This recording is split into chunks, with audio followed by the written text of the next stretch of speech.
The thunder of war had not yet faded in Asia, when another storm began to gather, one that would decide the fate of the world's most populous nation.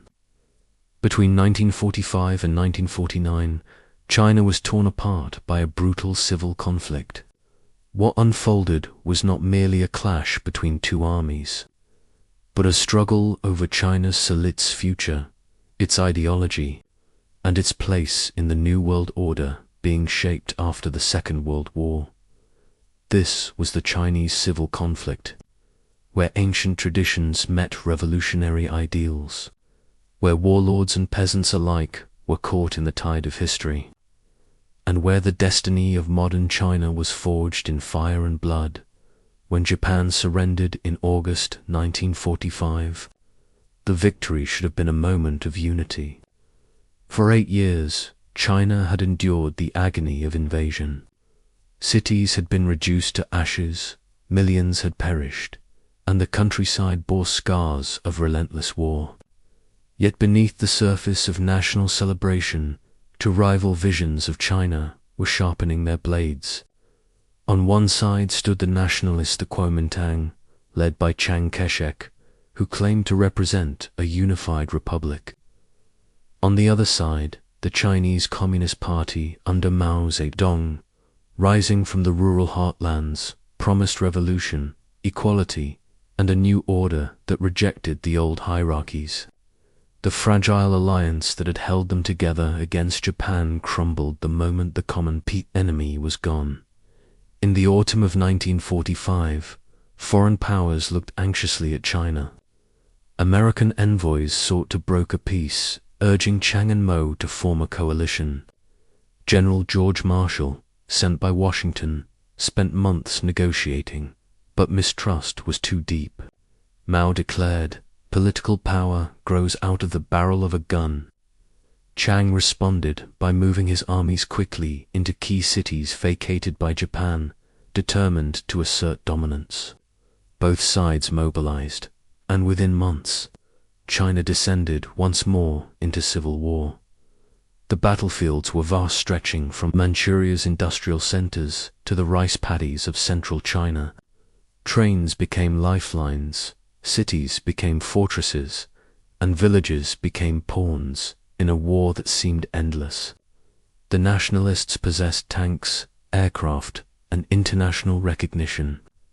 They controlled the great cities of Nanjing, Shanghai, and Guangzhou, projecting an image of authority. But beneath that image lay corruption, hyperinflation, and growing disillusionment among ordinary people. By contrast, the communists lacked heavy weapons, but they had discipline, organization, and above all, the loyalty of the peasants who formed the backbone of China's population in the early phases. Chiang's nationalists held the advantage. They launched major offensives in Manchuria, seizing territory and attempting to crush the communist strongholds. Yet their victories proved brittle. The nationalist army was bloated, poorly supplied, and riddled with desertion. Soldiers often went unpaid. Officers grew rich while common troops starved. In contrast, the communists, through their policy of land reform, redistributed farmland to peasants in areas under their control. "The land belongs to those who till it," Mao's cadres declared, and villagers who had once been indifferent now fought with a zeal born of survival and hope. The tide turned dramatically between 1947 and 1948. Communist commanders like Lin Biao and Zhu perfected guerrilla tactics, striking supply lines and ambushing isolated units. Nationalist forces, stretched thin, found themselves bleeding strength in countless skirmishes. By 1948, the war reached its decisive phase. The Liaoshen campaign in Manchuria, the Weihai campaign in central China, and the Pingjin campaign in the north would determine the outcome. In each case, the communists demonstrated a mastery of strategy and logistics that stunned observers. During the Weihai campaign, nearly 500,000 nationalist soldiers were encircled. Peasants by the hundreds of thousands flooded the countryside with carts, donkeys, and sheer manpower to supply the communist armies. "Without the people, we cannot fight this war," Mao admitted. But the people came willingly, carrying grain, ammunition, and even dismantling homes to build makeshift bridges. The nationalists, isolated and demoralized, collapsed in one crushing defeat after another. In January 1949, Beijing fell. Chiang Kai-shek resigned the presidency, retreating first to Guangzhou, then Chongqing, and finally to the island of Taiwan. The communists marched triumphantly into the ancient capital. On October 1st, 1949, standing at the gate of heavenly peace in Beijing, Mao Zedong proclaimed the founding of the People's Republic of China. His words echoed across Tiananmen Square. The Chinese people have stood up. The aftermath was profound. For the nationalists, exile in Taiwan meant survival, but also humiliation. They clung to their claim of being the legitimate government of all China, a claim recognized by the United States and many Western powers for decades. On the mainland, Mao's victory ushered in sweeping Changisland reforms, collectivization, and eventually the radical experiments of the People's Republic.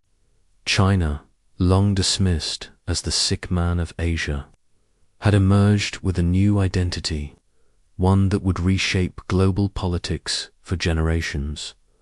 The legacy of the civil conflict extends far beyond the battlefields. It cemented the ideological divide of the Cold War, setting China on a collision course with both the United States and, later, the Soviet Union itself. It also left wounds that linger today, in the tension across the Taiwan Strait and in the memories of millions whose families were divided by war. For many Chinese, the years between 1945 and 1949 remain not just a story of victory or defeat, but of survival in a time when the nation's future hung by a thread. And so, the Chinese civil conflict was more than a war for power. It was a crucible in which modern China was forged. From the ashes of foreign invasion and internal strife arose a nation determined to reclaim its destiny. The guns have long since fallen silent, but the echoes of that struggle continue to shape Asia and the world.